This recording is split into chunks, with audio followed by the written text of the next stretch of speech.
মামা কই যাবেন? উঠেন।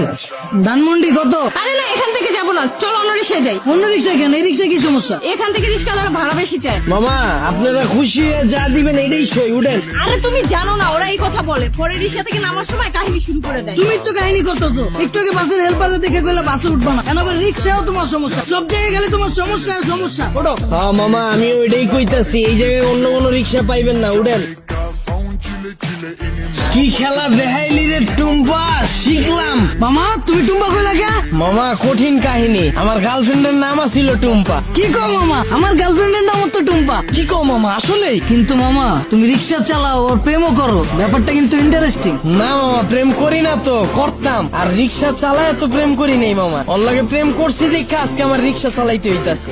আরে টুম্পা, তোর লাগে প্রেম কইরা আজকে আমার হাতে হ্যান্ডেল পায়ে প্যাডেল। কি কও মামা? প্রেম করে মানুষ দেবদাস হয়ে যায় শুনছি, কিন্তু প্রেমের লাগে মানুষ রিক্সা চালায় এটা প্রথম শুনলাম। মামা তোমার কাহিনীটা কিন্তু ইন্টারেস্টিং লাগতেছে, গল্পটা কও শুনি।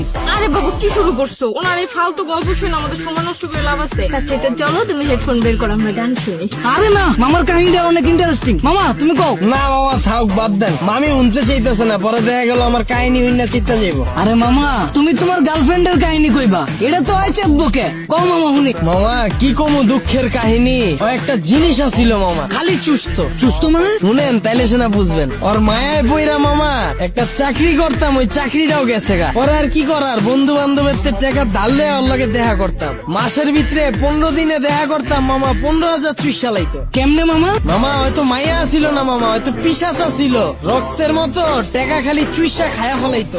মামা গার্লফ্রেন্ড গেছে কে কেমনে? মামা আমার চাকরি তো চুষেই দিছে। এরপরে মামা বন্ধু বান্ধবের যে টাকা ধার করছিলাম, ওর টাকা তো আর শোধ করতে পারি নাই। পরে আর নতুন করে ধার দেয় নাই, এর লেগে 10 দিন ধরে ওর লেগে দেখা করতে পারি নাই। পরে ভাই অন্য জায়গায় যায় ভাই চুষা শুরু করে দিছে। পরে আর কি মামা 1 বছরে 10 লাখ টাকা চুষা দিছে। পরে এই 10 লাখ টাকা শোধ করার লেগে মামা এই যে রিক্সা চালাই না শুরু করলাম। মামা তোমার কপালটা আসলে খারাপ আছিল, কিন্তু মামা আমার কপাল কিন্তু চান কপাল। গার্লফ্রেন্ড আমার অনেক ভালোবাসে। আর মামা আমিও কিন্তু আমার বন্ধুদের থেকে টাকা ধার লয়া ওরে লয়া ঘুরি, কিন্তু মামা ভালোবাসার কাছে টাকা পয়সা আসলে তুচ্ছ জিনিস। কি কও জান? মামা আপনার লেগে দোয়া করি মামা, খালি জীবনে একটাই আফসোস, যারে আম খাওয়া শিখাইলাম এখন আর আম খায় না মামা, আপেল খুঁজে। আর 2 দিন পর পর নতুন বয়ফ্রেন্ড লয়ে আমার রিক্সায় উঠে।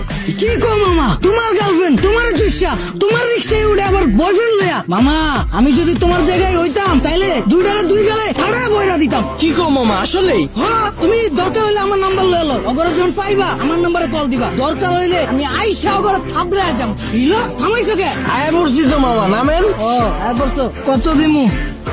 কিরে তুই আমার মালিক?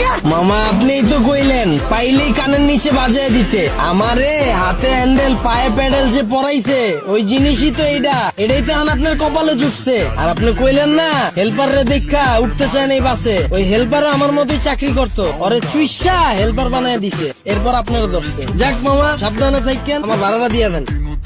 আর মামা চুষা শেষ হইলে যদি রিক্সা লাগে আমার জানেন মামা, রিক্সা আমার পরিচিত আছে এলাকায়। কি খেলা দেখাইলি রে টুম্পা, শিখলাম।